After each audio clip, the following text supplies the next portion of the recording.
एक मर्तबा हजरत मूसा अलैहिस्सलाम तूर की तरफ रवाना हो रहे थे कि रास्ते में उनकी नजर एक गमगीन औरत पर पड़ी जो आंसू बहा रही थी। उन्होंने उससे उसकी परेशानी पूछी। औरत ने कहा, ए अल्लाह के नबी, मेरी कोई औलाद नहीं है। मेरी सबसे बड़ी ख्वाहिश है कि मुझे औलाद नसीब हो।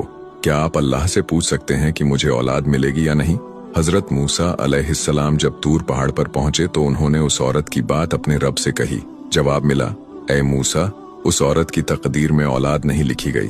जब हजरत मूसा ने ये बात उस औरत को बताई तो वह और भी ज्यादा मायूस हो गई। वह खुद को बेसहारा महसूस करने लगी। कुछ वक्त गुजरने के बाद एक दरवेश उस औरत के दरवाजे पर आया और आवाज लगाई, मैं भूखा हूँ, मुझे कुछ खाने को दे दो।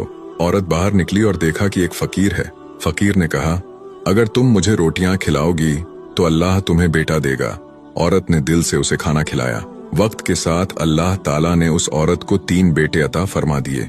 जब हजरत मूसा अलैहिस्सलाम दोबारा वहां से गुजरे तो औरत ने उन्हें बुलाया और कहा, आपने कहा था कि मुझे औलाद नहीं मिलेगी, लेकिन अल्लाह ने मुझे 3 बेटे दिए हैं। हजरत मूसा को हैरत हुई। उन्होंने फिर तूर पर जाकर अल्लाह से पूछा।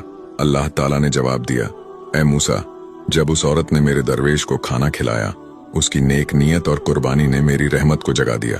जब कोई मेरी राह में कुछ कुर्बान करता है तो मैं उसकी तकदीर भी बदल देता हूँ।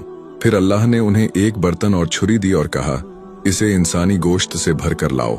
सबने इनकार किया, मगर एक गरीब आदमी राजी हो गया और अपने जिस्म से गोश्त काट कर बर्तन में डाल दिया। अल्लाह ने पूछा, तुमने अपनी चमड़ी क्यों नहीं काटी? क्या तुम इंसान नहीं? हजरत मूसा पर यह बात बहुत भारी गुजरी। उन्होंने सजदा किया और कहा, या रब, मुझे माफ कर दे। अल्लाह ने फरमाया, मैं दिलों को देखता हूँ। मेरी राह में दी गई सच्ची कुर्बानी तकदीरें बदल देती है।